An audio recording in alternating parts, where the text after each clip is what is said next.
ಈ ಕಾರ್ಯಕ್ರಮದ ಪ್ರಾಯೋಜಕರು ಜೈನ್ ಇರಿಗೇಷನ್ ಸಿಸ್ಟಮ್ಸ್ ಲಿಮಿಟೆಡ್, ಜಾಗತಿಕ ತುಂತುರು ಮತ್ತು ಹನಿ ನೀರಾವರಿ ಉಪಕರಣಗಳ ಉತ್ಪಾದಕರು, ಬೇಸಾಯ ತಂತ್ರಜ್ಞಾನ ನಿರೂಪಕರು ಹಾಗೂ ರೋಗರಹಿತ ಟಿಶ್ಯೂ ಕಲ್ಚರ್ ಗಿಡಗಳು. ಕ್ಯಾಡ್ಬರೀಸ್, ಕೋಕೋ ಬೆಳೆಸಿ ಅಧಿಕ ಆದಾಯ ಗಳಿಸಿ. ವೀಕ್ಷಕರೇ ನಮಸ್ಕಾರ. ಇವತ್ತಿನ ಕೃಷಿ ಋಷಿ ಅಂಗಳದಲ್ಲಿ ಕಾರ್ಯಕ್ರಮಕ್ಕೆ ತಮಗೆ ಸ್ವಾಗತ. ವೀಕ್ಷಕರೇ, ನಾವು ಇವತ್ತು ಕೃಷಿ ವಿಜ್ಞಾನ ಕೇಂದ್ರ ಶಿವಮೊಗ್ಗದಲ್ಲಿದ್ದೀವಿ. ಇವತ್ತಿನ ಕಂತಿನಲ್ಲಿ ಇಲ್ಲಿನ ವಿಜ್ಞಾನಿಗಳಾಗಿರುವಂಥ ಡಾಕ್ಟರ್ ಗಿರಿ ಸರ್ ಅವ್ರನ್ನ ಮಾತಾಡಿಸಿ, ನಿಮಗೆಲ್ಲ ಗೊತ್ತಿರ್ಬೋದು, ಈಗ ಅಕ್ಟೋಬರ್ ನವೆಂಬರ್ ಸಮಯದಲ್ಲೆಲ್ಲ ಈ ತೊಗರಿ ಬೆಳೆ ಅಂತ ಬಂದಾಗ ಇದು ಹೂವಾಡಿ ಕಾಯಿ ಕಟ್ಟುವಂಥ ಸಮಯ. ಈ ಸಂದರ್ಭದಲ್ಲಿ ಈ ಬೆಳೆಗೆ ಯಾವ್ಯಾವೆಲ್ಲ ಕೀಟಗಳು ಬರ್ತವೆ, ನೀವು ಮುಖ್ಯವಾಗಿ ಎಲ್ಲರ ಬಾಯಿಂದ ಕೇಳಿರ್ತೀರ. ಈ ಹೂ ಮತ್ತು ಕಾಯಿ ಆಡೋ ಸಮಯದಲ್ಲಿ ಕಾಯಿ ಕೊರಕಗಳ ಜಾಸ್ತಿ ಹಾವಳಿ ಇರ್ತದೆ, ಅದನ್ನು ನಿಯಂತ್ರಣ ಮಾಡೋದು ಭಾಳ ಕಷ್ಟ ಆಗ್ತದೆ ಅಂತ ನೀವೆಲ್ಲ ಕೇಳಿರ್ತೀರ. ಆ ನಿಟ್ಟಿನಲ್ಲಿ ಈ ಕಾಯಿ ಕೊರಕಗಳು ಏನಕ್ಕೆ ಬರ್ತವೆ, ಯಾವ ಸಂದರ್ಭದಲ್ಲಿ ಬರ್ತವೆ, ಇದು ಯಾವ ರೀತಿಯ ಒಂದು ಹಾನಿಯನ್ನು ಬೆಳೆಗೆ ಉಂಟು ಮಾಡುತ್ತೆ, ಮತ್ತು ಇದಕ್ಕೆ ಹತೋಟಿ ಕ್ರಮಗಳೇನು, ಯಾವ್ಯಾವ ಸಂದರ್ಭದಲ್ಲಿ ಏನೇನು ಮಾಡಬೇಕು, ಬೀಜೋಪಚಾರದಿಂದ ಹಿಡಿದು ಅವಾಗಿನಿಂದನೇ ಮುನ್ನೆಚ್ಚರಿಕೆ ಕ್ರಮಗಳನ್ನೇನಾದರೂ ತೊಗೋಬೇಕಾ, ಅಥವಾ ಏನಾದರೂ ಬರುವಂಥ ಲಕ್ಷಣ ಬಂದಾಗ ಏನಾದರೂ ನಾವು ಯಾವುದೇ ಒಂದು ಸ್ಪ್ರೇ ಆಗಲಿ ಆ ರೀತಿಯ ಮುನ್ನೆಚ್ಚರಿಕಾ ಕ್ರಮಗಳನ್ನು ತೊಗೋಬೇಕಾ ಅನ್ನುವ ಎಲ್ಲ ಮಾಹಿತಿಗಳನ್ನು ಅವರಿಂದ ಕೇಳಿ ತಿಳಿದುಕೊಂಡು ಬರೋಣ ಬನ್ನಿ. ಎಲ್ರಿಗೂ ನಮಸ್ಕಾರ.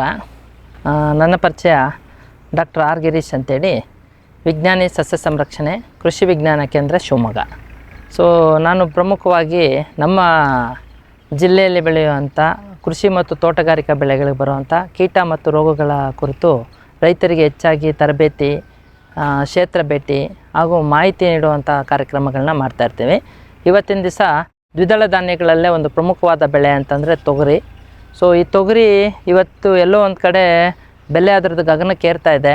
ಜೊತೆಗೆ ಎಲ್ಲೋ ಒಂದು ಕಡೆ ನಾವು ಬೇರೆ ದೇಶಗಳ ಮೇಲೆ ಅವಲಂಬನೆ ಆಗೋದನ್ನು ಕಡಿಮೆ ಮಾಡಬೇಕು ಅಂತ ಹೇಳ್ಬಿಟ್ಟು ಕೇಂದ್ರ ಸರ್ಕಾರದಿಂದನೂ ಸಾಕಷ್ಟು ಹೊತ್ತು ಈ ತೊಗರಿ ಬೆಳೆಯನ್ನು ಜಾಸ್ತಿ ಮಾಡಬೇಕು.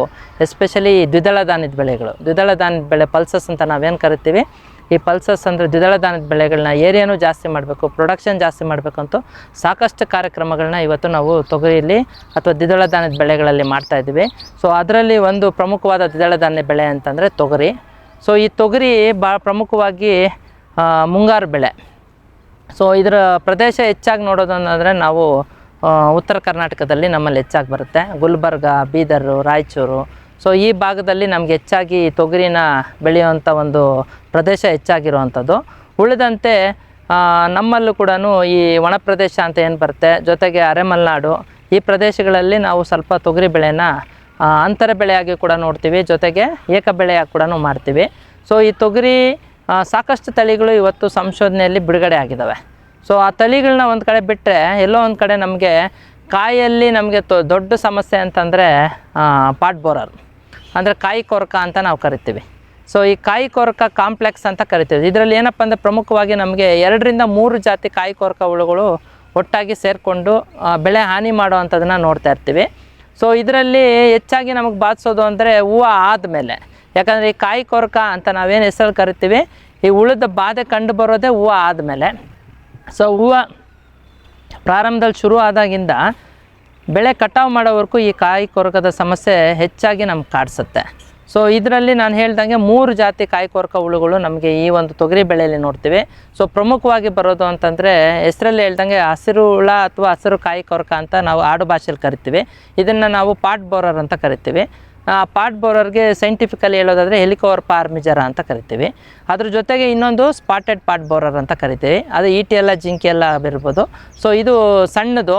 ಸೊ ಇದನ್ನು ಕನ್ನಡದಲ್ಲಿ ಹೇಳೋದಾದರೆ ಗೂಡು ಮಾರು ಹುಳ ಅಂತ ನಾವು ಕರಿತೀವಿ. ಎಸ್ಪೆಷಲಿ ಏನಾಗುತ್ತೆ, ಹೂವು ಬಂದಾಗ ಆ ಹೂವನ್ನೆಲ್ಲ ವೆಬ್ ಮಾಡಿಕೊಂಡು, ಅಂದರೆ ಒಂದು ಹತ್ರ ಗೂಡಿಸ್ಕೊಂಡು ಬಲೆ ಕಟ್ಕೊಂಡು ಅದ್ರ ಒಳಗಡೆನೇ ಬೆಳೀತಿರೋವಂಥ ಭ್ರೂಣನ ತಿಂದ್ಬಿಡುವಂಥದ್ದು. ಹೂವಲ್ಲಿ ಏನು ಕಾಯಿಯಾಗಿ ಭ್ರೂಣ ಆಗಿ ಡೆವಲಪ್ ಆಗ್ತಿರುತ್ತೆ, ಆ ಭ್ರೂಣನ ತಿಂದ್ಬಿಟ್ಟು ಹೂವದಲ್ಲಿ ಕಾಯಿ ಡೆವಲಪ್ ಆಗ್ದಂಗೆ ಮಾಡೋವಂಥ ಸಮಸ್ಯೆ.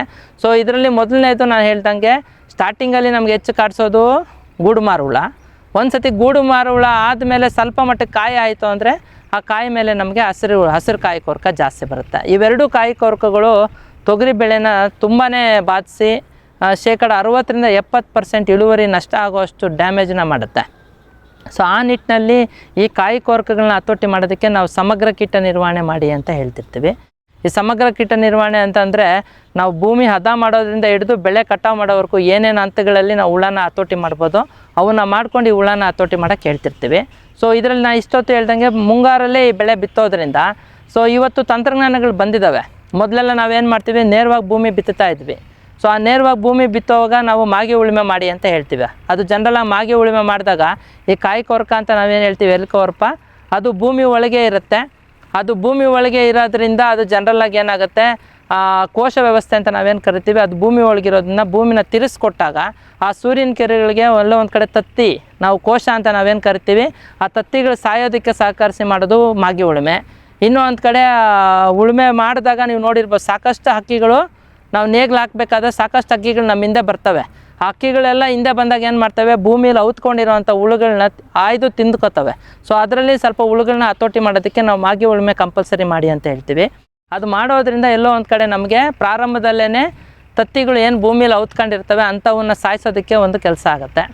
ಎರಡನೇದಾಗಿ ಭೂಮಿ ಹದ ಮಾಡಿದ್ಮೇಲೆ ನಮ್ಗೆ ನೆಕ್ಸ್ಟ್ ಬರೋದು ಕೆಲವು ಕಾಯಿಲೆಗಳಿದ್ದಾವೆ. ಅದಕ್ಕೂ ಸಮಗ್ರ ಕೀಟ ನಿರ್ವಹಣೆ ಹೇಳ್ಬಿಡ್ತೀವಿ. ಯಾಕಂದರೆ ಇವತ್ತು ಬೀಜೋಪಚಾರ ಭಾಳ ಮುಖ್ಯವಾಗಿ ಹೇಳ್ತಾ ಇರ್ತೀವಿ. ಬೀಜೋಪಚಾರ ಜಾಸ್ತಿ ನಾವು ಮಾಡೋದು ಜೀವಾಣುಗಳಲ್ಲಿ ಟ್ರೈಕೋಡರ್ಮ ಆಗಿರ್ಬೋದು, ಸೂಡೋಮೋನಾಸ್ ಆಗಿರ್ಬೋದು, ಅಥವಾ ಬೇರೆ ಪೋಷಕಾಂಶ ಕೊಡುವಂಥ ಜೀವಾಣುಗಳಾಗಿರ್ಬೋದು, ಇವನ್ನ ತಗೊಂಡು ನಾವು ಬೀಜೋಪಚಾರ ಮಾಡಿ ಬಿತ್ತಿ ಅಂತ ಹೇಳ್ತಿರ್ತೀವಿ. ಇದು ಕಾರಣ ಒಂದೇ, ಎಲ್ಲೋ ಒಂದು ಕಡೆ ಭೂಮಿಲಿ ಬರುವಂಥ ಸಸಿಗಳು ಸಾಯ್ದಂಗೆ ಬದುಕೋದಕ್ಕೋಸ್ಕರ ನಾವು ನಮಗೆ ಉಪಯೋಗಕ್ಕೆ ಬರುವಂಥ ಶಿಲೀಂಧ್ರಗಳನ್ನ ಬೀಜೋಪಚಾರ ಮಾಡಿ ಬಿತ್ತನೆ ಮಾಡೋಕ್ಕೆ ಹೇಳ್ತೀವಿ. ಅದನ್ನು ನಾವು ಸಮಗ್ರ ಕೀಟ ನಿರ್ವಹಣೆ ಅಥವಾ ರೋಗ ನಿರ್ವಹಣೆ ಪದ್ಧತಿಯಲ್ಲಿ ಆಯ್ಕೆ ಮಾಡ್ಕೋಬೋದು. ತದನಂತರ ನಮಗೆ ಬೆಳೆ ಹಂತದಲ್ಲಿ ಯಾವುದೇ ರೀತಿ ಅಂಥ ಸಮಸ್ಯೆ ಇರಲ್ಲ. ಸೊ ಒಂದು ಸತಿ ಹೂವು ಆದಮೇಲೆ ನಮಗೆ ಹೂಳದ ಬಾಧೆ ಕಂಡು ಬರುತ್ತೆ. ಸೊ ಇಷ್ಟೊತ್ತು ಹೇಳ್ದಂಗೆ ಈ ಕಾಯಿ ಕೊರಕೆ ನಾವು ಸಮಗ್ರವಾಗಿ ಹತೋಟಿ ಮಾಡಬೇಕಾದ್ರೆ ಹೂವು ಬಂದ ಮೇಲೆ ಪ್ರಾರಂಭದಲ್ಲಿ ಈಚಾಗ್ತಿದ್ದಾವೆ, ಮಗ್ಗಾಗ್ತಿದ್ದಾವೆ ಅಂದರೆ ಒಂದು ಬ್ಲ್ಯಾಂಕೆಟ್ ಸ್ಪ್ರೇ ಔಷಧಿನ ಕೊಡ್ಬೋದು. ಆ ಟೈಮಲ್ಲಿ ನಾವು ಜನರಲ್ಲಾಗಿ ಬೇವಿನ ಬೀಜದ ಕಷಾಯನ ಆದರೂ ಹೇಳ್ತೀವಿ ಅಥವಾ ಬೇವಿನ ಎಣ್ಣೆ ಆದರೂ ಹೇಳ್ತೀವಿ ಪ್ರಾರಂಭದಲ್ಲಿ. ಯಾಕಂದರೆ ಅವಾಗಿನ್ನ ಹೂವು ಆಡ್ತಿರುತ್ತೆ, ಹುಳ ಬಾಧೆ ಇರಲ್ಲ. ಸೊ ಪ್ರಾರಂಭದಲ್ಲೇ ಸ್ವಲ್ಪ ಹುಳ ಹತೋಟಿ ಮಾಡೋದಕ್ಕೆ ಬೇವಿನ ಎಣ್ಣೆನ ಸ್ಪ್ರೇ ಮಾಡೋಕ್ಕೆ ಹೇಳ್ತೀವಿ. ಈ ಬೇವಿನ ಎಣ್ಣೆಯಲ್ಲಿ ಅಜಾಡಿರೆಕ್ಟಿನ್ ಅಂತ ನಾವೇನು ಅಂಶ ಹೇಳ್ತೀವಿ, ಅದರಲ್ಲಿ 10,000 ppm ಬೇವಿನ ಎಣ್ಣೆನ ನೀವು 2 ml ಪ್ರತಿ ಲೀಟ್ರ್ ನೀರಿಗೆ ಹಾಕ್ಬಿಟ್ಟು ಒಂದು ಬೆಳೆ ಮೇಲೆ ಒಂದು ಬ್ಲ್ಯಾಂಕೆಟ್ ಸ್ಪ್ರೇ ಅಂತ ನಾವೇನು ಕೊಡ್ತೀವಿ. ಪ್ರಾರಂಭದಲ್ಲಿ ಮುಂಜಾಗ್ರತಾ ಕ್ರಮವಾಗಿ ನೀವು ಬೇವಿನ ಎಣ್ಣೆನ ಸ್ಪ್ರೇ ಮಾಡೋದ್ರಿಂದ ಸ್ಟಾರ್ಟಿಂಗಲ್ಲಿ ಇಡೋವಂಥ ಮೊಟ್ಟೆ ಮತ್ತು ತತ್ತಿ ಹುಳುಗಳನ್ನ ಕಂಟ್ರೋಲ್ ಮಾಡೋದಕ್ಕೆ ಸಪೋರ್ಟ್ ಆಗುತ್ತೆ. ತದನಂತರ ನೀವು ಅದಕ್ಕೆ ಅಂತಲೇ ನಾವು ಇವತ್ತು ಸಾಕಷ್ಟು ಬಲೆಗಳು ಕೂಡ ಕೊಡ್ತೀವಿ. ಕಾಯಿ ಕೊರಕಗಳನ್ನ ಹತೋಟಿ ಮಾಡೋದಕ್ಕೆ ಇವತ್ತು ಎಲ್ಲೋ ಒಂದು ಕಡೆ ಮೋಹಕ ಬಲೆಗಳು ಅಂತ ಕೊಡ್ತೀವಿ. ಆ ಮೋಹಕ ಬಲೆಗಳನ್ನ ಫೆರೋಮೋನ್ ಟ್ರ್ಯಾಪ್ಸ್ ಅಂತ ಕರಿತೀವಿ. ಆ ಫೆರೋಮೋನ್ ಟ್ರ್ಯಾಪ್ಸಲ್ಲಿ ಎಲ್ಕೋರ್ಪಾಗೆ ಇವತ್ತು ನಾವು ಟ್ರ್ಯಾಪ್ಸ್ ಕೊಡ್ತೀವಿ. ಅಂಥದ್ದು ಕಾಯಿ ಕೊರಕ ಹಸಿರು ಹುಳ ಅಂತ ನಾವೇನು ಕರಿತೀವಿ, ಹಸಿರು ಕಾಯಿ ಕೊರಕಕ್ಕೆ ನಾವು ಇವತ್ತು ಫೆರೋಮೋನ್ ಟ್ರ್ಯಾಪ್ಸ್ ಅಂತ ಕೊಡ್ತಾ ಇದ್ದೀವಿ. ಈ ಫೆರೋಮೋನ್ ಟ್ರ್ಯಾಪ್ಸ್ನ ನೀವು ಎಕರೆಗೆ 8 ಬಲೆಗಳನ್ನ ರೆಕಮೆಂಡ್ ಮಾಡ್ತೀವಿ. ಶಿಫಾರಸ್ಸಾಗಿರೋದು 1 ಎಕರೆಗೆ 8 ಮೋಹಕ ಬಲೆಗಳನ್ನ ನೀವು ಅಳವಡಿಸ್ಕೋಬೋದು. ಈ ಮೋಹಕ ಬಲೆಗಳಿಗೆ ನೀವು ಹಾಕಬೇಕಾದ್ರೆ ಅದಕ್ಕೆ ಕೊಡೋ ಅಂಥ ಒಂದು ಲ್ಯೂರ್ ಅಂತ ನಾವೇನು ಕರಿತೀವಿ, ಆ ಲ್ಯೂರ್ನ ಲ್ಯೂರ್ ಅಂತ ಕರಿತೀವಿ. ಎಲ್ಕೋರ್ಪ ಆರ್ಮಿಜರ ಲ್ಯೂರ್ ಅಂತ ಕರಿತೀವಿ. ಈ ಲ್ಯೂರ್ ಇರುವಂಥ ಒಂದು ಮೋಹಕ ಬಲೆನ ತಗೊಂಡು ನೀವು 1 ಎಕರೆ ಪ್ರದೇಶಕ್ಕೆ 8 ಮೋಹಕ ಬಲೆಗಳನ್ನ ಅಳವಡಿಸ್ಕೋಬೋದು. ಇದನ್ನು ಪ್ರಾರಂಭದಲ್ಲೇ ಹಾಕ್ಕೋಬೋದು ನಾವು. ಅಂದರೆ ಇನ್ನೇನು ಹೂವು ಆಗೋಕ್ಕೆ ಮುಂಚೆನೇ ನಾವು ಎಲ್ಕೋರ್ಪ ಮೋಹಕ ಬಲೆಗಳನ್ನ ಹಾಕ್ಕೊಂಡ್ರೆ ಎಲ್ಲೋ ಒಂದು ಕಡೆ ಪ್ರಾರಂಭದಲ್ಲಿ ಮಾನಿಟ್ರಿಂಗ್ ಪರ್ಪಸ್ ಅಂತೀವಿ. ಅಂದರೆ ನಮ್ಮ ಒಂದು ಪ್ರದೇಶದಲ್ಲಿ ಕೀಟದ ಹಾವಳಿ ಇದೆಯಾ ಇಲ್ಲ ಅಂತ ನೋಡೋದಕ್ಕೋಸ್ಕರ ಮಾನಿಟ್ರಿಂಗ್ ಪರ್ಪಸ್ಸು ಪ್ರಾರಂಭದಲ್ಲಿ 1 ಬಲೆನ ಹಾಕ್ಕೋಬೋದು. ಯಾವಾಗ ಚಿಟ್ಟೆಗಳು ಜಾಸ್ತಿ ಬೀಳ್ತಿದ್ದಾವೆ ಅಂತಂದರೆ ಆ ಟೈಮಲ್ಲಿ ಉಳಿದ ಬಾಧೆ ಜಾಸ್ತಿ ಇದೆ ಅಂತೇಳಿ ಈ ಬಲೆಗಳನ್ನ ಜಾಸ್ತಿ ಮಾಡ್ಕೋಬೋದು.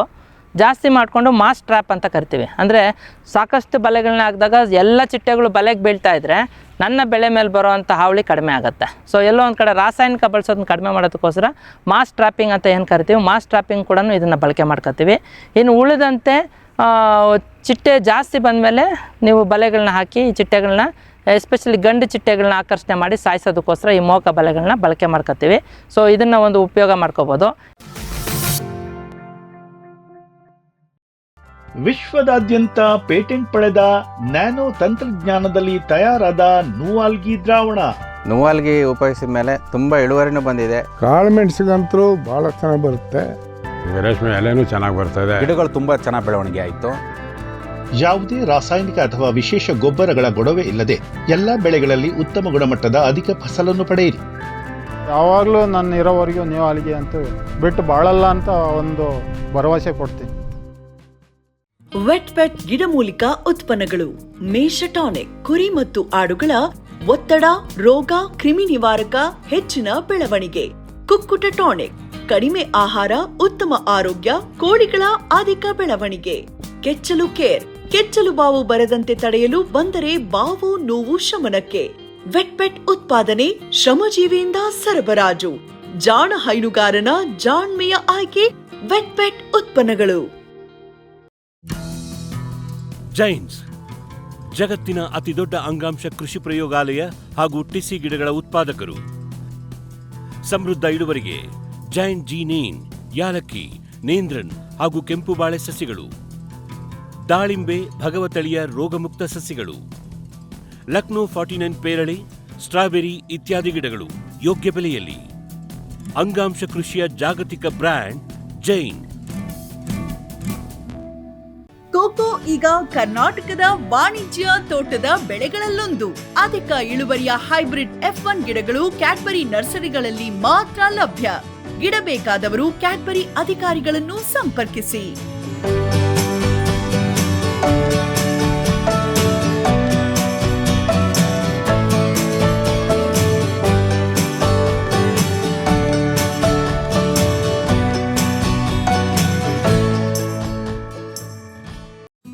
ಫ್ಯೂಚರ್ ಬಯೋಟೆಕ್ ಸಾವಯವ ಕೃಷಿಯ ವೇಗವರ್ಧಕ.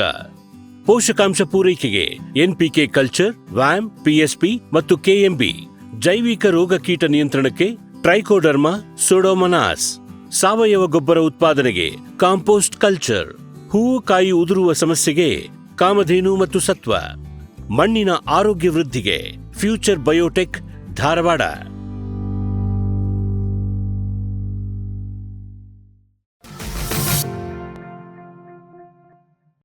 ಇದು ಬಿಟ್ಟು ಇನ್ನೊಂದು ಕಡೆ ಜೈವಿಕವಾಗಿ ಹತೋಟಿ ಮಾಡೋದಕ್ಕೆ ನಮ್ಮಲ್ಲಿ ನಂಜಾಣು ಕೊಡ್ತೀವಿ. ಇದೇ ಕಾಯಿ ಕೊರಕಕ್ಕೆ ನಾವು ಹತೋಟಿ ಮಾಡೋದಕ್ಕೆ ನಂಜಾಣು ಇವತ್ತು NPV ಅಂತ ಕರಿತೀವಿ, ನ್ಯೂಕ್ಲಿಯರ್ ಪಾಲಿಹೈಡ್ರೋಸಿಸ್ ವೈರಸ್ ಅಂತೇಳಿ NPV ಅಂತೇಳಿ ಇವತ್ತು ನಂಜಾಣು ಕೂಡ ಮಾರ್ಕೆಟಲ್ಲಿ ಲಭ್ಯ ಇದೆ.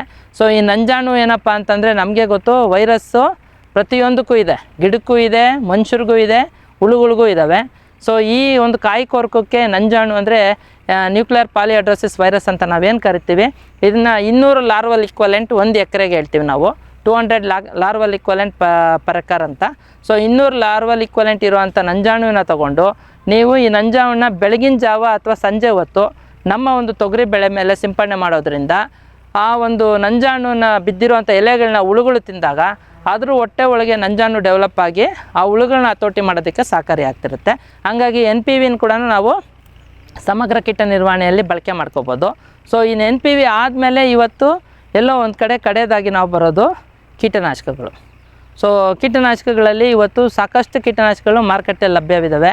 ಸೊ ಅದರಲ್ಲಿ ನಮಗೆ ಕಾಯಿ ಕೊರಕಕ್ಕೇ ತುಂಬ ಉಪಯೋಗ ಆಗೋದು ಅನ್ನೋದ್ರೆ ಒಂದು ಎಮಾಮೆಕ್ಟಿನ್ ಬೆಂಜೋಯೇಟ್ ಅಂತ ಕರಿತೀವಿ. ಸೊ ಎಮಾಮೆಕ್ಟಿನ್ ಬೆಂಜೋಯೇಟ್ ಆದರೆ ನಿಮಗೆ 0.3 to 0.4 ಗ್ರಾಮ್ ಪರ್ ಲೀಟ್ರ್ ಹೇಳ್ತೀವಿ. ಅದು ಬಿಟ್ಟರೆ ನಿಮಗೆ ಕ್ಲೋರಾಂಟ್ರಿನಿಪ್ರೋಲ್ ಅಂತ ಇದೆ. ಕ್ಲೋರಾಂಟ್ರಿನಿಪ್ರೋಲ್ ಕೂಡ ಅಷ್ಟೇ 0.4 ml ಪರ್ ಲೀಟ್ರ್, ಅದನ್ನು ಶಿಫಾರಸು ಮಾಡ್ತೀವಿ. ಅದು ಬಿಟ್ಟು ಸ್ಪೈನೋಟ್ರಾಮ್ ಅಂತ ಇದ್ದಾವೆ. ಇವೆಲ್ಲ ಮಾರ್ಕೆಟಲ್ಲಿ ಇತ್ತೀಚೆಗೆ ಬಿಡುಗಡೆ ಆಗಿರುವಂಥ ಹೊಸ ಕೀಟನಾಶಕಗಳು. ಸೊ ಇವು ಸಾಕಷ್ಟು ತುಂಬ ಚೆನ್ನಾಗಿ ಕೀಟಗಳನ್ನ ಹತೋಟಿ ಮಾಡೋದಕ್ಕೆ ಸಹಕಾರಿಯಾಗುತ್ತೆ. ಸೊ ಈ ಪಾಟ್ ಬೋರರ್ ಅಂತ ನಾವೇನು ಹೇಳ್ತಿದ್ವಿ, 2 ರೀತಿ ಕಾಯಿ ಕೊರಕಗಳು ಕೂಡ ಈ ಪಾಟ್ ಬೋರರ್ಗೆ ನಾನು ಶಿಫಾರಸು ಮಾಡಿದಂಥ ಕೀಟನಾಶಕಗಳನ್ನ ನೀವು ಸಿಂಪಡಣೆ ಮಾಡಿದಾಗ ಅಷ್ಟು ಕಾಯಿ ಕೊರಕಗಳನ್ನ ಹತೋಟಿ ಮಾಡೋದಕ್ಕೆ ಆಗುತ್ತೆ. ಬಟ್ ಇದಕ್ಕೆ ಹಂತ ಇದೆ. ಹೂವು ಆಗೋ ಪ್ರಾರಂಭದ ಹಂತದಲ್ಲಿ ಮೊಟ್ಟೆಗಳಿದ್ದಾವೆ ಅಂದರೆ ಆವಾಗ ಒಂದು ಸ್ಪ್ರೇನ ಆ ಒಂದು ಟೈಮಲ್ಲಿ ಕೊಡಬೇಕು. ಆ ಟೈಮಲ್ಲಿ ಫಸ್ಟು ಒಂದು ಔಷಧಿ ಕೀಟನಾಶಕ ಯಾವ್ದು ಹೊಡೆದಿರ್ತೀರೋ ಅದು ಬಿಟ್ಟು 15ರಿಂದ 20 ದಿವಸ ಆದಮೇಲೆ ಕಾಯಿ ಆಗೋ ಟೈಮಲ್ಲಿ ಒಂದು ಸ್ಪ್ರೇ ಕೊಡ್ಬೋದು. ಎರಡು ಕೀಟನಾಶಕಗಳು ಸಿಂಪಡಣೆ ಮಾಡೋದ್ರಿಂದ ತೊಗರಿಯಲ್ಲಿ ಕಾಯಿ ಕೊರಕದ ಉಳಿದ ಬಾಧೆ ಕಡಿಮೆ ಮಾಡಿ ನಾವು ಸಮಗ್ರವಾಗಿ ಈ ಒಂದು ಕೀಟಗಳನ್ನ ಹತೋಟಿ ಮಾಡೋದಕ್ಕೆ ಸಹಕಾರಿಯಾಗುತ್ತೆ. ಅತಿ ಹೆಚ್ಚು ತೊಗರಿ ಬೆಳೆಯುವಂಥ ಪ್ರದೇಶಗಳಲ್ಲಿ ನಮಗೆ ಇನ್ನೂ 2 ರೀತಿ ಸಮಸ್ಯೆಗಳನ್ನ ನೋಡ್ತೀವಿ. ನುಸಿ ಬಾಧೆ ತೊಗರಿಲಿ ಒಂದು ಬಾಧಿಸುವಂಥದ್ದು. ಇದು ಸ್ಟೆರಿಲಿಟಿ ಮೊಸಾಯಿಕ್ ವೈರಸ್, ಸ್ಟೆರಿಲಿಟಿ ಅಂತ ಹೇಳ್ತೀವಿ, ಪಿಜನ್ ಪಿ ಸ್ಟೆರಿಲಿಟಿ ಡಿಸೀಸ್ ಅಂತ ಕರಿತೀವಿ. ಅಂದರೆ ಸ್ಟೆರಿಲಿಟಿ ಅಂದರೆ ಎಲ್ಲೋ ಒಂದು ಕಡೆ ವೆಜಿಟೇಟಿವ್ ಸ್ಟೇಜಲ್ಲೇ ಇದ್ಬಿಡುವಂಥದ್ದು. ಅಂದರೆ ಇದು ಹೂವು ಕನ್ವರ್ಟ್ ಆಗೋದೇ ಇಲ್ಲ ಗಿಡ. ಕಾರಣ ಅಂತ ನೋಡೋದಾದರೆ ನುಸಿ ಅಂತ ನಾವು ಕರಿತೀವಿ, ಅಸ್ಸೇರಿಯಾ ಖಜಾನಿ ಅಂತ ಕರಿತೀವಿ. ಅಸ್ಸೇರಿಯಾ ಖಜಾನಿ ಅಂತ ಇದು ನುಸಿ. ಸೊ ಇದು ಯೂರೋಫಿಡೆ ಜಾತಿಗೆ ಸೇರಿರುವಂಥದ್ದು. ಸೊ ಜನರಲ್ಲಾಗಿ ತೆಂಗಲ್ಲಿ ನಾವೇನು ನೋಡ್ತೀವಿ, ತೆಂಗಿನ ನುಸಿ, ಅದೇ ಜಾತಿಗೆ ಸೇರಿದಂಥ ಒಂದು ಯೂರೋಫಿಡ್ ಮೈಟು ಈ ಒಂದು ತೊಗರಿ ಬೆಳೆಯನ್ನು ಕೂಡ ಬಾಧಿಸೋವಂಥದ್ದು. ಸೊ ಇದು ಪ್ರಾರಂಭದಲ್ಲಿ ಎಲೆ ಕೆಳಗಡೆ ಬಂದಾಗ, ಎಲೆ ಕೆಳಗಡೆ ಎಲ್ಲ ನೀವು ವೆಲ್ವೆಟ್ ಗ್ರೋತ್ ಅಂತ ಕರಿತೀವಿ, ರೋಮಗಳು ಅಂತ ನಾವು ನೋಡ್ತೀವಲ್ವ, ಟ್ರೈಕೋಮ್ಸ್ ಅಂತ ಕರಿತೀವಿ. ಆ ಟ್ರೈಕೋಮ್ಸು ಜಾಸ್ತಿ ಆಗಿ ಆ ಟ್ರೈಕೋಮ್ಸ್ ಒಳಗಡೆ ನೀವು ಈ ನುಸಿಗಳನ್ನ ನೋಡ್ಬೋದು. ಈ ನುಸಿ ಅಲ್ಲಿ ಕುಂತು ರಸ ಕುಡಿಯೋದ್ರಿಂದ ಗಿಡದ ಎಲೆ ಬೆಳವಣಿಗೆ ಬರಲ್ಲ, ಸಣ್ಣ ಸಣ್ಣ ಎಲೆಗಳು ಬರುವಂಥದ್ದು, ಮತ್ತು ಎಲೆಗಳು ತುಂಬ ಹತ್ತತ್ರ ಬರೋವಂಥದ್ದು, ಮತ್ತು ಕುಚ್ಚಾಗುವಂಥದ್ದು. ಜನರಲಾಗಿ ಹೇಳೋದಾದರೆ ಒಂಥರ ಬುಷಿ ಟೈಪ್ ಅಂತ, ಬುಷಿ ಅಪಿರೆನ್ಸ್ ಅಂತ ನಾವು ಕರಿತೇವೆ. ಬುಷಿ ಅಪಿರೆನ್ಸ್ ಅಂದರೆ ಎಲೆಗಳೆಲ್ಲ ಸಣ್ಣ ಸಣ್ಣ ಎಲೆ ಆಗಿ ಒಂದೇ ಹತ್ರನೇ ಫಿಲ್ಲೋಡಿ ಥರ ದಪ್ಪದ ಗಂಟಾದಂಗೆ ಆಗ್ಬಿಡೋದು. ಸೊ ಇದು ವೆಜಿಟೇಟಿವ್ ಸ್ಟೇಜಲ್ಲೇ ಬರೋವಂಥದ್ದು, ಅಂದರೆ ಬೆಳವಣಿಗೆ ಹಂತದಲ್ಲೇ ಬರೋವಂಥದ್ದು. ಆ ಬೆಳವಣಿಗೆ ಹಂತ ಬರೋದ್ರಿಂದ ಇದು ಹೂವಿನ ಹಂತಕ್ಕೆ ಹೋಗಲ್ಲ. ಈ ತೊಗರಿ ಬೆಳೆ ಏನಿದೆ ಅದು ನಿಮಗೆ ಬೆಳವಣಿಗೆ ಹಂತದಲ್ಲೇ ಎಲೆಗಳಲ್ಲೇ ಉಳ್ಕೊಂಡ್ಬಿಡುತ್ತೆ ಹೊರತು ಬಿಟ್ಟರೆ ಇದರಲ್ಲಿ ಯಾವುದೇ ಕಾರಣಕ್ಕೂ ಮುಂದಕ್ಕೆ ಹೂವು ಆಗುವಂಥ ಸ್ಥಿತಿನ ನಾವು ನೋಡಲ್ಲ. ಮತ್ತು ಇದು ಇನ್ನೊಂದು ನಂಜು ರೋಗನ ಹರಡುವಂಥದ್ದು. ಈಗ ನಾವು ವೈರಸ್ ಅಂತ ನಾವೇನು ಕರಿತೀವಿ, ಬೆಳೆಗಳಿಗೆ ಬಾಧಿಸುವಂಥದ್ದು ಸಾಕಷ್ಟು ವೈರಸ್ಗಳಿದ್ದಾವೆ. ಸೊ ಅದರಲ್ಲಿ ಪಿಜನ್ ಪೀಸ್ ಸ್ಟೆರಿಲಿಟಿ ವೈರಸ್ ಅಂತ ಕರಿತೀವಿ. ಈ ಪಿಜನ್ ಪೀಸ್ ಸ್ಟೆರಿಲಿಟಿ ವೈರಸ್ ಬಂದಾಗ ಒಂದು ಗಿಡದಿಂದ ಒಂದು ಗಿಡಕ್ಕೆ ರೋಗ ಹೆಂಗೆ ಹರಡುತ್ತೆ ಅಂತ, ಇದಕ್ಕೆ ಒಂದು ವಾಹಕಗಳು ಅಂತ ಕರಿಬೋದು, ವೆಕ್ಟಾರ್ಸ್ ಅಂತ ಕರಿತೀವಿ. ಈ ವಾಹಕಗಳನ್ನ ನೋಡಿದಾಗ ನಮಗೆ ಈ ನಂಜು ರೋಗನ ಹರಡೋದು ಯಾವುದು ಅಂತಂದರೆ ನುಸಿಗಳು. ಸೊ ಈ ನುಸಿಗಳು ಎಲೆ ಕೆಳಗಡೆ ಕುಂತು ರಸ ಕುಡಿಯುತ್ತೆ. ಆ ರಸ ಕುಡಿಯೋದ್ರಿಂದ ಗಿಡದ ಬೆಳವಣಿಗೆ ಕಡಿಮೆ ಆಗುತ್ತೆ. ನಂತರ ಆ ಗಿಡದಲ್ಲಿ ನಂಜು ರೋಗ ಇದ್ದರೆ ಆ ಗಿಡದಿಂದ ಇನ್ನೊಂದು ಗಿಡಕ್ಕೆ ನುಸಿ ಹೋಗಿ ಅದರಲ್ಲಿ ರಸ ಕುಡಿದಾಗ ನಂಜು ರೋಗ ಗಿಡದಿಂದ ಗಿಡಕ್ಕೆ ದಾಟ್ತಾ ಹೋಗುತ್ತೆ. ಸೊ ಹಂಗಾಗ್ಬಿಟ್ಟು ಈ ನುಸಿ ರೋಗ ಇರೋದರಿಂದ ನಮಗೆ ನಂಜು ರೋಗ ಇರೋದರಿಂದ ನಮಗೆ ಈ ನುಸಿಗಳನ್ನ ಕಂಪಲ್ಸರಿ ಕಂಟ್ರೋಲ್ ಮಾಡಲೇಬೇಕು. ಇಲ್ಲಾಂದರೆ ನಮ್ಮ ಎಂಟೈರ್ ಹೊಲ ಪೂರ್ತಿ ನಂಜು ರೋಗಕ್ಕೆ ಕನ್ವರ್ಟ್ ಆಗಿಬಿಡುತ್ತೆ. ಆವಾಗ ಯಾವುದೇ ರೀತಿ ಇಳುವರಿ ಬರ್ದಂಗೆ ನಷ್ಟ ಆಗುತ್ತೆ. ಹಂಗಾಗ್ಬಿಟ್ಟು ನಂಜು ರೋಗ ಇರೋವಂಥ ಗಿಡಗಳಿಗೆ ಸಮಗ್ರವಾಗಿ ಹತೋಟಿ ಮಾಡ್ತೀನಿ ಅಂದರೆ ಯಾವತ್ತೂ ವೈರಸ್ಗೆ ನಮ್ಮಲ್ಲಿ ಔಷಧಿನೇ ಇಲ್ಲ. ಅದು ಗಿಡ ಆಗಿರ್ಬೋದು, ಹುಳ ಆಗಿರ್ಬೋದು, ಅಥವಾ ಪ್ರಾಣಿಗಳಾಗಿರ್ಬೋದು, ಯಾವುದಕ್ಕೆ ಒಂದು ನಂಜು ರೋಗ ಬಂದರೆ ಇವತ್ತಿಗೂ ನಮ್ಮಲ್ಲಿ ಔಷಧಿಗಳಿಲ್ಲ. ಸೊ ಎಲ್ಲೋ ಒಂದು ಕಡೆ ಅದನ್ನ ಹತೋಟಿ ಮಾಡೋದು ಅಂದರೆ ಕಟ್ ಆ್ಯಂಡ್ ಬರ್ನ್ ಅಂತೀವಿ. ಅಂದರೆ ರೋಗ ಬಂದಿರೋ ಗಿಡನ ತೆಗೆದು ಸುಟ್ಟಾಕಬೇಕು ಅಥವಾ ಭೂಮಿಯಲ್ಲಿ ಹಾಕಿ ಊತಾಕಬೇಕು. ಸೊ ಅದನ್ನು ಊತಾಕಿದಾಗ ನಮಗೆ ಆ ರೋಗ ಇರೋ ಗಿಡಗಳು ಭೂಮಿಯಲ್ಲಿ ನಶಿಸಿ ಹೋಗ್ತವೆ. ಆ ನಂತರ ಇದನ್ನು ವಾಹಕಗಳು ಅಂತ ನಾನು ಏನು ಕರಿತಿದ್ದೆ, ನುಸಿ ಒಂದು ಗಿಡದಿಂದ ಒಂದು ಗಿಡಸಿಗೆ ಹರಡುತ್ತೆ ಅಂತ ಹೇಳ್ತಿದ್ನಲ್ಲ, ಆ ನುಸಿಗಳನ್ನ ಕಂಟ್ರೋಲ್ ಮಾಡೋದಕ್ಕೆ ನಾವು ನುಸಿನಾಶಕಗಳನ್ನ ಸಿಂಪಡಣೆ ಮಾಡೋಕ್ಕೆ ಹೇಳ್ತೀವಿ. ಆ ನುಸಿನಾಶಕಗಳಲ್ಲಿ ಇವತ್ತು ತುಂಬ ಚೆನ್ನಾಗಿ ಕೆಲಸ ಮಾಡೋದು ಒಂದು ಸ್ಪೈರೋಮೆಸಿಫೆನ್ ಅಂತ. ಸೊ ಸ್ಪೈರೋಮೆಸಿಫೆನ್ ಅದು ಒಬೆರಾನ್ ಅಂತ ಬ್ರ್ಯಾಂಡ್ ನೇಮಲ್ಲಿ ಕೊಡ್ತಾರೆ. ಸೊ ಇದನ್ನು ನೀವು 1 ml ಪ್ರತಿ ಲೀಟ್ರ್ ನೀರಿಗೆ ಹಾಕಿ ಸಿಂಪಡಣೆ ಮಾಡ್ಬೋದು. ಅಥವಾ ಅದು ಬಿಟ್ಟರೆ ಪ್ರೊಪಾರ್ಗೈಟ್ ಅಂತ ಊಮೈಟ್ ಅಂತ ಸಿಗುತ್ತೆ, ಅದನ್ನು ನೀವು 1.8 ml ಪ್ರತಿ ಲೀಟ್ರ್ ನೀರಿಗೆ ಹಾಕ್ಬೋದು. ಅಥವಾ ಫೆನಜಾಕ್ವಿನ್ ಅಂತ ಸಿಗುತ್ತೆ, ಅದನ್ನು ಅಷ್ಟೇ 1.5 ಇಂದ 1.8 ml 1 ಲೀಟ್ರ್ ನೀರಿಗೆ ಹಾಕಿ ಸಿಂಪಡಣೆ ಮಾಡ್ಬೋದು. ಈ ಮೂರಲ್ಲಿ ಯಾವುದಾದ್ರೂ ಒಂದು ನುಸಿನಾಶಕ ತೊಗೊಂಡು ನೀವು ಬೆಳೆಗೆ ಸಿಂಪಡಣೆ ಮಾಡಿ. ಭೂಮಿದೀಪ ಸಾರಜನಕ ರಂಜಕ ಒದಗಿಸುವ ಸೂಕ್ಷ್ಮಾಣುಜೀವಿ ಮಿಶ್ರಿತ ಸಮೃದ್ಧ ಸಾವಯವ ಎರೆಗೊಬ್ಬರ. ಕಾಳು ಮೆಣಸಿಗೆ ಟ್ರೈಕೋಡರ್ಮಾ ಸಂವರ್ಧಿತ ವಿಶೇಷ ಎರೆಗೊಬ್ಬರ. ಕುದುರೆ, ಹೇಸರಗತ್ತೆ, ಲದ್ದಿಯ ಅಧಿಕ ಪೌಷ್ಟಿಕಾಂಶದ ಅಶ್ವಸಾರ ಎರೆಗೊಬ್ಬರ. ಎನ್ಪಿಕೆ, ಲಘು ಮತ್ತು ಸೂಕ್ಷ್ಮ ಪೋಷಕಾಂಶಗಳು, ಸಸ್ಯ ಪ್ರಚೋದಕಗಳು ಹಾಗೂ ಹಾರ್ಮೋನುಗಳ ಆಗರ ಭೂಮಿದೀಪ ಎರೆಗೊಬ್ಬರ. ಜೈನ್ ಇರಿಗೇಷನ್ ಸಿಸ್ಟಮ್ಸ್ ಲಿಮಿಟೆಡ್ ಭಾರತದ ಹನಿ ನೀರಾವರಿ ತಂತ್ರಜ್ಞಾನದ ಪ್ರಥಮ ಪ್ರವರ್ತಕ, ಜಗತ್ತಿನ ಅತಿ ದೊಡ್ಡ ಸ್ಪ್ರಿಂಕ್ಲರ್ಸ್ ಉತ್ಪಾದಕ ಕಂಪನಿ. ಸಂರಕ್ಷಿತ ಕೃಷಿಯಲ್ಲಿ ಹಸಿರು ಮನೆಗಾಗಿ ಮಿಸ್ಟರ್, ಫಾಗರ್, ಫ್ಯಾನ್ ಮತ್ತು ಪ್ಯಾಡ್ ಹಾಗೂ ನೆರಳು ಮನೆ, ಸ್ವಯಂ ಚಾಲಿತ ನೀರಾವರಿ ವ್ಯವಸ್ಥೆ ಮತ್ತು ರಸಾವರಿ ತಂತ್ರಜ್ಞಾನ. ಕೃಷಿಯಲ್ಲಿ ನೀರಿನ ಸಮರ್ಪಕ ಬಳಕೆ ಹಾಗೂ ಉಳಿತಾಯಕ್ಕೆ ಮತ್ತೊಂದು ಹೆಸರು Jain. Next Zen life areca boiler dryer. ಅಡಿಕೆ ಬೇಯಿಸಲು ನೀರು, ಕಟ್ಟಿಗೆ, ಅಡಿಕೆ ಹಾಲಿನ ಅವಶ್ಯಕತೆ ಇಲ್ಲ. ಬೆಂದು 60% ಒಣಗಲು ಕೇವಲ 3-4 ಗಂಟೆ, ನಂತರ 2-3 ಬಿಸಿಲು. ಬಣ್ಣ, ಗುಣಮಟ್ಟದಲ್ಲಿ ಬದಲಾವಣೆ ಇಲ್ಲ. 3% ಹೆಚ್ಚಿನ ತೂಕ. ಗಂಟೆಗೆ ಸರಾಸರಿ 3 ಯೂನಿಟ್ ವಿದ್ಯುತ್. 100, 200, 500 ಮತ್ತು 1000 ಕಿಲೋಗ್ರಾಂ ಮಾದರಿಗಳು. ಇದೇ ತಂತ್ರಜ್ಞಾನದ ಯೂನಿವರ್ಸಲ್ ಡ್ರೈಯರ್ ಕೂಡ ಲಭ್ಯ. ಪೇಟೆಂಟ್ ಪಡೆದ ತಂತ್ರಜ್ಞಾನ ನೆಕ್ಸ್ಟ್ ಜೆನ್ ಲೈಫ್. ಸಮೃದ್ಧ ಸಾವಯವ ಗೊಬ್ಬರ, ಎಂಎಸ್ಜಿಪಿ ಮತ್ತು ಕೆಸಿಡಿಸಿ ಉತ್ಪಾದನೆ, ಫಾರ್ಮ್ ಟಿವಿಯಿಂದ ಸರಬರಾಜು. ಅತಿ ಕಡಿಮೆ ಬೆಲೆಗೆ ಅತ್ಯುತ್ತಮ ಗೊಬ್ಬರ. ಇಲ್ಲ ಭಾರಲೋಹ, ಕೃಷಿ ವಿಶ್ವವಿದ್ಯಾಲಯದಿಂದ ಪರೀಕ್ಷಿತ. ಸಾವಯವ ಇಂಗಾಲ, ಎನ್ಪಿಕೆ, ಪಿಎಚ್, ಇಸಿ ಎಲ್ಲ ನಿಗದಿತ ಮಿತಿಯಲ್ಲಿ. ಅಡಿಕೆ, ತೆಂಗು, ಬಾಳೆ, ಕಾಫಿ, ದಾಳಿಂಬೆ, ದ್ರಾಕ್ಷಿ, ಕಬ್ಬು, ಭತ್ತ, ಜೋಳ, ಹತ್ತಿ ಹೀಗೆ ಎಲ್ಲಾ ಬೆಳೆಗಳಿಗೂ ಪ್ರಶಸ್ತ. ಜೀವಂತ ಮಣ್ಣು, ಸಮೃದ್ಧ ಬೆಳೆ. ಅತ್ಯಧಿಕ ಲಾಭಕ್ಕೆ ಬಳಸಿ ಸಿಟಿ ಕಾಂಪೋಸ್ಟ್. ಗ್ರೀನ್ ಪ್ಲಾಸ್ಟ್ ಐಎಸ್ಐ ಪ್ರಮಾಣೀಕೃತ ಪರಿಶುದ್ಧ HDPE ಜಿಯೋ ಮೆಂಬ್ರೇನ್ ಪಾಂಡ್ ಲೈನರ್ಗಳು. ಕೃಷಿ ಹೊಂಡ, ಕೆರೆ, ಕಾಲುವೆ, ಮೀನುಕೊಳ, ಸ್ಪಿರುಲಿನಾ ಹೊಂಡಗಳಿಗೆ ಬೇಕಾದ ಆಕಾರ ಮತ್ತು ವಿಸ್ತೀರ್ಣಗಳಲ್ಲಿ ಸರ್ಕಾರದ ಸಬ್ಸಿಡಿ ಯೋಜನೆಯಡಿ ಲಭ್ಯ. 100% ಪುನರ್ಬಳಕೆ, ಯುವಿ ಮತ್ತು ಒಡಕು ನಿರೋಧಕ, ಪಕ್ಕಾ ಜೋಡಣೆ, 5 ವರ್ಷಗಳ ಲಿಖಿತ ವಾರಂಟಿ, ಗ್ರೀನ್ ಪ್ಲಾಸ್ಟ್. ವೆಟ್ಪೆಟ್ ಗಿಡಮೂಲಿಕಾ ಉತ್ಪನ್ನಗಳು. ಬೋವಿಟೋನ್ ವೆಟ್ 33 ಗಿಡಮೂಲಿಕೆಗಳ ಜಾನುವಾರು ಆರೋಗ್ಯವರ್ಧಕ ಟಾನಿಕ್. ದೂದ್ ಪ್ಲಸ್ ಅಧಿಕ ಹಾಲು, ಡಿಗ್ರಿ ಮತ್ತು ಫ್ಯಾಟ್, ರಾಸು ಸುಲಭವಾಗಿ ಹಾಲಿಳಿಸುತ್ತದೆ. ಫಾಸ್ಟ್ ಪ್ಲಸ್ ಗರಿಷ್ಠ ರಂಜಕ, ಕ್ಯಾಲ್ಸಿಯಂ, ಜೀವಸತ್ವಗಳು, ಖನಿಜಗಳು, ಪ್ರೋಬಯೋಟಿಕ್ಸ್ ಇತ್ಯಾದಿ. ಹಸು, ಎತ್ತು, ಎಮ್ಮೆ, ಕೋಣ, ಹಂದಿ, ಕುರಿ, ಆಡು, ಕೋಳಿಗಳಿಗೆ ವೆಟ್ಪೆಟ್ ಫಾರ್ಮುಲೇಷನ್ಸ್ ಉತ್ಪಾದನೆ, ಶ್ರಮಜೀವಿಯಿಂದ ಸರಬರಾಜು. ಜಾಣ ಹೈನುಗಾರನ ಜಾಣ್ಮೆಯ ಆಯ್ಕೆ ವೆಟ್ಪೆಟ್ ಉತ್ಪನ್ನಗಳು. ಮತ್ತೊಂದು ಕೀಟ ಅಂತ ನೋಡೋದು ತೊಗರಿಯಲ್ಲಿ ನಮಗೆ ಹೆಚ್ಚಾಗಿ ಪಲ್ಸಸ್ಸಲ್ಲಿ ನಮಗೆ ತಿಗಣೆಗಳ ಬಾಧೆ ಜಾಸ್ತಿ ಬರುತ್ತೆ. ಸೊ ತಿಗಣೆಗಳಲ್ಲಿ ಪಾಟ್ ಬಗ್ಸ್ ಅಂತ ಕರಿತೀವಿ. ಸೊ ಪಾಟ್ ಬಗ್ಸಲ್ಲಿ ನಮಗೆ 3 ಜಾತಿ ಪಾಟ್ ಬಗ್ಸ್ನ ನಾವು ಹೆಚ್ಚಾಗಿ ಈ ದ್ವಿದಳ ಧಾನ್ಯದ ಬೆಳೆಗಳಲ್ಲಿ ನೋಡ್ತೀವಿ. ಕಾಪ್ಟೋಸಮ ಅಂತ, ಇನ್ನೊಂದು ಕ್ಲಾವಿಗ್ರಲ್ಲ ಅಂತ, ಮತ್ತೊಂದು ಸ್ಟಿಂಕ್ ಬಗ್ಸು. ಇವು 3 ತಿಗಣೆಗಳ ಜಾತಿಗೆ ಸೇರಿದ್ದು. ಸೊ ಹೆಸರಲ್ಲಿ ಹೇಳ್ದಂಗೆ ತಿಗಣೆ ಅಂದ ತಕ್ಷಣ ರಸ ಕುಡಿಯೋ ಹುಳುಗಳು.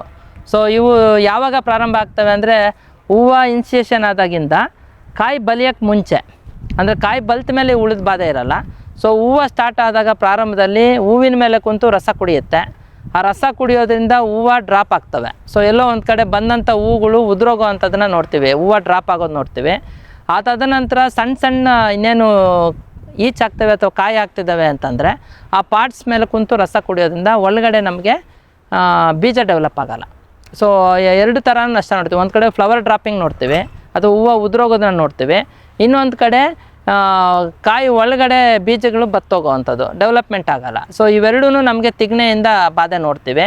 ಸೊ ಹಂಗಾಗ್ಬಿಟ್ಟು ಈ ತಿಗಣೆನೂ ನಮಗೆ ಸರಿಯಾಗಿ ನಾವು ಮ್ಯಾನೇಜ್ ಮಾಡಲಿಲ್ಲ ಆ ಟೈಮಲ್ಲಿ ಅಂದರೆ ಅವು ಏನಾದರೂ ಸಂತತಿ ಜಾಸ್ತಿ ಆದರೆ ನಮಗೂ ಇದ್ರ ಮೇಲೆ ಕೂಡ ಇಳುವರಿ ಮೇಲೆ ಗಣನೀಯವಾಗಿ ನಷ್ಟ ಆಗೋದನ್ನು ನಾವು ನೋಡ್ತಿರ್ತೀವಿ. ಸೊ ಆ ನಿಟ್ಟಿನಲ್ಲಿ ಪಾಟ್ ಬೋರರ್ಸ್ಗೆ ನಾವೇನು ಕಾಯಿ ಕೊರಕಗಳಿಗೆ ಸ್ಪ್ರೇ ಮಾಡ್ತಿರ್ತೀವಿ, ಅದೇ ಟೈಮಲ್ಲಿ ಇದಕ್ಕೂ ಸೇರಿಸ್ಕೊಂಡು ಹೊಡಿಯೋದಾದರೆ ಅಜಾಡಿರೆಕ್ಟಿನ್ ನಾವೇನು ಬೇವಿನ ಎಣ್ಣೆ ಹೇಳ್ತಿದ್ದೆ, ಆ ಬೇವಿನ ಎಣ್ಣೆ 10,000 ppm 2 ml 1 ಲೀಟ್ರ್ ನೀರಿಗೆ ಹಾಕಿ ಸ್ಪ್ರೇ ಮಾಡೋದ್ರಿಂದ ಪ್ರಾರಂಭ ಹಂತದಲ್ಲಿ ಈ ತಿಗಣೆನ ಕಂಟ್ರೋಲ್ ಮಾಡ್ಕೋಬೋದು. ಇದು ಹೊರತುಪಡಿಸಿ ತಿಗಣೆನೇ ಜಾಸ್ತಿ ಇದ್ದಾವೆ ಅಂದರೆ ಈ ರಸ ಕುಡಿಯೋ ಹುಳ ಆಗಿರೋದ್ರಿಂದ ನಾವು ಬೇಕಂದರೆ ಸಿಸ್ಟಮಿಕ್ ಕೀಟನಾಶಕಗಳನ್ನ ಸ್ಪ್ರೇ ಮಾಡ್ಬೋದು. ಸೊ ಅದರಲ್ಲಿ ಮೊದಲಿಂದ ನಾವು ಶಿಫಾರಸು ಮಾಡಿರೋದು ಡೈಮಿಥೋಯೇಟ್, ರೋಗಾರ್ ಅಂತ ನಿಮ್ಗೇನು ಸಿಗ್ತಿರುತ್ತೆ ಡೈಮಿಥೋಯೇಟು. ಇದು 1.7 ml ಪ್ರತಿ ಮಿಲಿಲೀಟ್ರ್ ನೀರಿಗೆ ನೀವು ಹಾಕಿ ಸಿಂಪಡಣೆ ಮಾಡೋಕ್ಕೆ ಹೇಳ್ತಿರ್ತೀವಿ. ಮುಂದುವರೆದು ಇವತ್ತು ಸಾಕಷ್ಟು ಹೊಸ ನ್ಯೂ ಮಾಲಿಕ್ಯೂಲ್ಸು ಬಂದಿದ್ದಾವೆ. ಸೊ ಅದರಲ್ಲಿ ನಮಗೆ ಇಮಿಡಾಕ್ಲೋಪ್ರಿಡ್ ಇದೆ 0.5 ml 1 ಲೀಟ್ರ್ ನೀರಿಗೆ, ಅಥವಾ ರಿಜೆಂಟ್ ಅಂತ ಇದೆ, ಫಿಪ್ರೋನಿಲ್ ಅಂತ, ಅದನ್ನು ನೀವು 1.5 ml ಪ್ರತಿ ಲೀಟ್ರ್ ನೀರಿಗೆ ಹಾಕಿ ಸಿಂಪಡಣೆ ಮಾಡೋದ್ರಿಂದ ಈ ತಿಗಣೆ ಬಾಧೆ ಜಾಸ್ತಿ ಇದ್ದಾಗ ನೀವು ಹತೋಟಿ ಮಾಡೋದಕ್ಕೆ ಸಹಕಾರಿಯಾಗ್ತಿರುತ್ತೆ. ಬಟ್ ಇದನ್ನು ನಾವು ಸಮಗ್ರವಾಗಿ ಕನ್ಸಿಡರ್ ಮಾಡಲ್ಲ. ಪಾಟ್ ಬೋರರ್ ಕಾಯಿ ಕೊರಕಾಗಿ ಏನು ಸಿಂಪಡಣೆ ಮಾಡ್ತೀರಾ ಅದರಲ್ಲೇ ಈ ಹುಳುಗಳನ್ನ ಕೂಡ ಹತೋಟಿ ಮಾಡೋದಕ್ಕೆ ನಾವು ರೈತರಿಗೆ ಶಿಫಾರಸು ಮಾಡ್ತೀರಾ, ಅದನ್ನು ಮ್ಯಾನೇಜ್ ಮಾಡೋದ್ರಿಂದ ಆಗ್ತಿರುತ್ತೆ. ಇನ್ನು ಉಳಿದಂತೆ ಒಂದು ಸತಿ ಕೀಟಗಳ ಬಾಧೆ ಹೊಲದಲ್ಲಿ ಕಡಿಮೆ ಆಯಿತು ಅಂದರೆ ದ್ವಿದಳ ಧಾನ್ಯಗಳಿಗೆ ದೊಡ್ಡ ಸಮಸ್ಯೆ ಶೇಖರಣೆ. ಸೊ ಶೇಖರಣೆ ಅಂದಿದ ತಕ್ಷಣ ನಮಗೆ ಸ್ಟೋರೇಜ್ ಪೆಸ್ಟ್ಗಳು ಕೂಡ ಬಂದುಬಿಡುತ್ತೆ. ಈ ಸ್ಟೋರೇಜ್ ಪೆಸ್ಟ್ಗೆ ಪ್ರಾರಂಭ ಎಲ್ಲಿ ಅಂದರೆ ಫೀಲ್ಡು. ನಾನು ಕಟಾವು ಮಾಡೋದನ್ನ ಲೇಟ್ ಮಾಡಿದೆ ಅಂದರೆ ಆ ಟೈಮಲ್ಲಿ ಏನಾಗುತ್ತೆ, ಬಲ್ತಿರೋಂಥ ಕಾಯಿಗಳ ಮೇಲೆ ಈ ಸ್ಟೋರೇಜ್ ಪೆಸ್ಟ್ಗಳು ನಾವೇನು ಹೇಳ್ತೀವಿ ಅವು ಮೊಟ್ಟೆ ಇಡ್ತವೆ. ಆ ಮೊಟ್ಟೆ ಇರೋ ಅಂಥ ಬೀಜಗಳನ್ನ ನಾವು ತೊಗೊಂಡೋಗಿ ಸರಿಯಾಗಿ ಒಣಗಿಸ್ದಿರೋ ಶೇಖರಣೆಗೆ ಇಟ್ಕೊಂಡ್ರೆ ಸ್ಟೋರೇಜಲ್ಲಿ ಅವು ಸಂತತಿ ಜಾಸ್ತಿಯಾಗಿ ಪೂರ್ತಿ ದ್ವಿದಳ ಧಾನ್ಯಗಳನ್ನ ನಷ್ಟ ಮಾಡೋದಕ್ಕೆ ಕಾರಣ ಆಗ್ತವೆ. ಆ ನಿಟ್ಟಿನಲ್ಲಿ ಸ್ಟೋರೇಜ್ ಪೆಸ್ಟ್ಗಳು ಕೂಡ ಅಷ್ಟೇ ನಾವು ಎಲ್ಲೋ ಒಂದು ಕಡೆ ಹತೋಟಿ ಮಾಡ್ತೀನಿ ಅನ್ನೋದಾದರೆ ಪ್ರಾರಂಭ ಹಂತದಲ್ಲೇ ನಾವು ಬೆಳೆ ಕಟಾವು ಹಂತನೂ ನಮಗೆ ಬೇಕಾಗತ್ತೆ. ಯಾಕಂದರೆ ತುಂಬ ಡಿಲೇ ಹಾರ್ವೆಸ್ಟ್ ಮಾಡೋಂಗೂ ಇಲ್ಲ, ಹಂಗಂತ ತುಂಬ ಅರ್ಲಿ ಹಾರ್ವೆಸ್ಟು ಮಾಡೋಂಗಿಲ್ಲ, ಯಾಕಂದರೆ ಕಾಯಿ ಬಲ್ತಿರಬೇಕು. ಸೊ ಹಂಗಾಗಿ ಪಕ್ವತೆ ನೋಡಿಕೊಂಡು ನಾವು ಉಳಿದ ಬಾಧೆನ ನೋಡಿಕೊಂಡು ಹೊಲದಲ್ಲೇ ನೋಡ್ತೀನಿ ಅನ್ನೋದ್ರೆ ಸ್ಟೋರೇಜ್ ಪೆಸ್ಟಿಗೆ ಮಾಡ್ತೀನಿ ಅಂದರೆ ಮೆಲಾಥಿಯನ್ ಇದೆ. ಮೆಲಾಥಿಯನ್ ಅಂತೇಳಿ ರಾಸಾಯನಿಕ ಸಿಗ್ತಿರೋದ್ರಿಂದ ಮೆಲಾಥಿಯನ್ನ ನೀವು ಬ್ಲ್ಯಾಂಕೆಟ್ ಸ್ಪ್ರೇ ಒಂದು ಕೊಟ್ಟು ನಂತರ ನೀವು ಹಾರ್ವೆಸ್ಟ್ ಮಾಡಿ ಅದನ್ನು ಬಿಸಿಲಲ್ಲಿ ಒಣಗಿಸಿ ಚೆನ್ನಾಗಿ ಆನಂತರ ಶೇಖರಣೆ ತೊಗೊಂಡೋದ್ರೆ ನಮಗೆ ಈ ಪ್ರಾರಂಭದಲ್ಲೇ ಈ ಶೇಖರಣೆಗೆ ಹೋಗುವಂಥ ಬ್ರೂಚಿಡ್ಸ್ ಅಂತ ನಾವೇನು ಕರಿತೀವಿ, ಈ ಬೀಜ ತಿನ್ನುವಂಥ ಹುಳುಗಳು ಅವನ್ನ ನಾವು ಹತೋಟಿ ಮಾಡೋದಕ್ಕೆ ಸಹಕಾರಿಯಾಗ್ತಿರುತ್ತೆ. ವೀಕ್ಷಕರೇ, ಇಷ್ಟೊತ್ತು ನಮಗೆ ಡಾಕ್ಟರ್ ಗಿರಿ ಸರ್ ಅವರು ಹೇಳ್ತಾ ಇದ್ರು, ಈ ಹೂವಾಡುವ ಮತ್ತು ಕಾಯಿ ಕಟ್ಟುವ ಸಂದರ್ಭದಲ್ಲಿ ಈ ಹಸಿರು ಕಾಯಿ ಕೊರಕದ ಬಾಧೆ ಜಾಸ್ತಿ ಇರುತ್ತೆ. ಅದರ ಹತೋಟಿಗೆ ನಾವು ಏನು ಮಾಡಬೇಕು, ಮತ್ತು ಸ್ಪಾಟೆಡ್ ಹಸಿರು ಕಾಯಿ ಹುಳ ಅದಕ್ಕೆ ಏನು ಮಾಡಬೇಕು, ಮತ್ತು ತಿಗಣೆನು ಅಂತ ಬರುತ್ತೆ, ಅದಕ್ಕೆ ಏನು ನಿರ್ವಹಣೆ ಮಾಡಬೇಕು ಅನ್ನೋದ್ರ ಕುರಿತು ಸಾಕಷ್ಟು ಮಾಹಿತಿಯನ್ನು ನೀಡಿದ್ರು. ಅದ್ರ ಜೊತೆಗೆ ಈಗ ಸ್ಟೆರಿಲಿಟಿ ಅಂತ ಅದ್ರ ಬಗ್ಗೆನೂ ಹೇಳ್ತಾ ಇದ್ರು. ಅಂದರೆ ಗಿಡ ಬರೀ ಬೆಳೆದು ಬಿಡತ್ತೆ, ಹೂವು ಆಡೋದಿಲ್ಲ, ಕಾಯಿನೂ ಆಡೋದಿಲ್ಲ, ಒತ್ತೊತ್ತಾಗಿ ಕುಬ್ಜವಾಗಿ ಬೆಳೆದಿರುತ್ತೆ. ಅದಕ್ಕೇನು ಕಾರಣ, ಅದಕ್ಕೆ ಯಾವುದು ರೀತಿಯ ಒಂದು ಕೀಟಗಳಿಂದ ಆ ರೀತಿಯ ಒಂದು ರೋಗ ಬರ್ತದೆ. ಅದಲ್ಲದೆ ಈಗ ನಾವು ಗುಲ್ಬರ್ಗ ಬೀದರ್ ಭಾಗದಲ್ಲಿ ನಾವು ಜಾಸ್ತಿ ನೋಡೋದಾದರೆ ಈ ಸೊರಗು ರೋಗ, ನೆಟೆ ರೋಗ ಅಂತ ಹೇಳ್ತೀವಿ, ಅದು ಕೂಡ ಬರುತ್ತೆ. ಅದಕ್ಕೋಸ್ಕರ ಏನೆಲ್ಲ ಹತೋಟಿ ಕ್ರಮಗಳನ್ನು ತಗೋಬೇಕು ಅನ್ನುವ ಎಲ್ಲ ಮಾಹಿತಿಗಳನ್ನು ಇವರು ನಮಗೆ ಇಷ್ಟೊತ್ತು ನೀಡಿದ್ರು. ಹಾಗಾಗಿ ಇಷ್ಟೊತ್ತು ಮಾಹಿತಿ ಕೊಟ್ಟಿದ್ದಕ್ಕೆ ಅವರಿಗೆ ಧನ್ಯವಾದಗಳನ್ನು ತಿಳಿಸುತ್ತಾ ಇವತ್ತಿನ ಒಂದು ಕೃಷಿ ಋಷಿ ಅಂಗಳದಲ್ಲಿನ ಕಾರ್ಯಕ್ರಮವನ್ನು ಇಲ್ಲಿಗೆ ಮುಗಿಸ್ತಾ ಇದ್ದೀವಿ. ನಮಸ್ಕಾರಗಳು. ಈ ಕಾರ್ಯಕ್ರಮದ ಪ್ರಾಯೋಜಕರು ಜೈನ್ ಇರಿಗೇಷನ್ ಸಿಸ್ಟಮ್ಸ್ ಲಿಮಿಟೆಡ್, ಜಾಗತಿಕ ತುಂತುರು ಮತ್ತು ಹನಿ ನೀರಾವರಿ ಉಪಕರಣಗಳ ಉತ್ಪಾದಕರು, ಬೇಸಾಯ ತಂತ್ರಜ್ಞಾನ ನಿರೂಪಕರು ಹಾಗೂ ರೋಗರಹಿತ ಟಿಶ್ಯೂ ಕಲ್ಚರ್ ಗಿಡಗಳು. ಕ್ಯಾಡ್ಬರೀಸ್, ಕೋಕೋ ಬೆಳೆಸಿ ಅಧಿಕ ಆದಾಯ ಗಳಿಸಿ.